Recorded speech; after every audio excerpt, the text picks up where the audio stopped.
नमस्कार दोस्तों। और हम फिर से हाजिर हैं आपके लिए एक और जबरदस्त किताब लेकर। ये किताब सिर्फ एक किताब नहीं है, ये एक जंग है। एक ऐसी लड़ाई जो हमें सिखाती है कि खुद के लिए खड़े कैसे हुआ जाता है और दूसरों की सोच को खुद पर हावी नहीं होने देना चाहिए। इस किताब का नाम है था फाउंटेन हेड। लेखिका हैं एन रैंड। तो चलिए, बिना वक्त बर्बाद किए शुरू करते हैं आज की कहानी। पहले की बात है, एक शहर में एक अजीब सा लड़का रहता था, हावर्ड रोअरक। वो कोई आम लड़का नहीं था।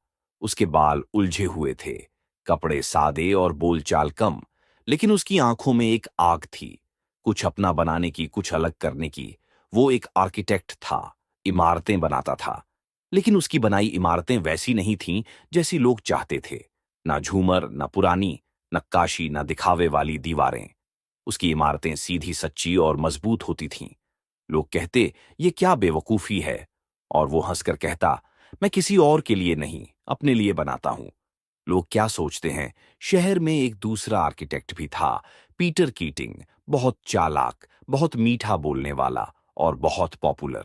वो वही बनाता जो लोग पसंद करते थे, दिखावा, झूठी तारीफें और दूसरों के काम की नकल।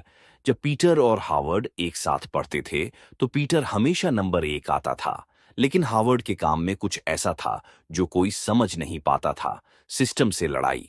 हावर्ड ने कई बार नौकरी की, लेकिन हर जगह उसे एक ही बात सुननी पड़ी, तुम अपने तरीके छोड़ दो और लोगों की पसंद के हिसाब से चलो।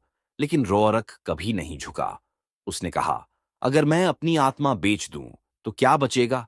मुझ में एक औरत, एक तूफान, डोमिनिक फ्रैंकॉन। फिर उसकी जिंदगी में आई डोमिनिक, एक तेज, समझदार और उलझी हुई औरत। वो हावर्ड से प्यार करती थी, लेकिन दुनिया की गंदगी से इतनी नफरत करती थी कि सोचती थी, हावर्ड जैसे इंसान को ये दुनिया तोड़ देगी। तो उसने उसे पाने की बजाय उससे दूर जाने की ठान ली। अंतिम लड़ाई। आखिरी में हावर्ड को एक बिल्डिंग प्रोजेक्ट मिला, लेकिन लोग उसकी शर्तों को तोड़ना चाहते थे। हावर्ड ने उन बदलावों को न सिर्फ मना किया, बल्कि उस इमारत को खुद ही उड़ा दिया। उस पर केस चला, लोग बोले, ये पागल है। लेकिन कोर्ट में खड़े होकर हावर्ड ने कहा, मैंने वो बनाया था, वो मेरा था। अगर आप उसे बदल देंगे तो वो मेरी नहीं रहेगी। फैसला कोर्ट ने उसे छोड़ दिया और धीरे धीरे लोग समझने लगे, हावर्ड कोई आम आदमी नहीं था। वो एक सिद्धांत था कि सच्चाई, कला और आत्मा को किसी भीड़ की सहमति की जरूरत नहीं होती। ये कहानी सिर्फ हॉवर्ड रोआर्क की नहीं है, ये हर उस इंसान की कहानी है जो भीड़ से अलग चलता है, जो ना कहना जानता है, जो अपने सपनों की इमारत खुद बनाता है, चाहे दुनिया उसके खिलाफ ही क्यों ना हो। दुनिया कहेगी बदल जाओ, लेकिन ये किताब कहती है खुद बनो। जो अकेला चलता है वही इतिहास रचता है। द फाउंटेन हेड हमें ये सिखाती है कि जो खुद पर विश्वास करता है वो दुनिया को बदल सकता है।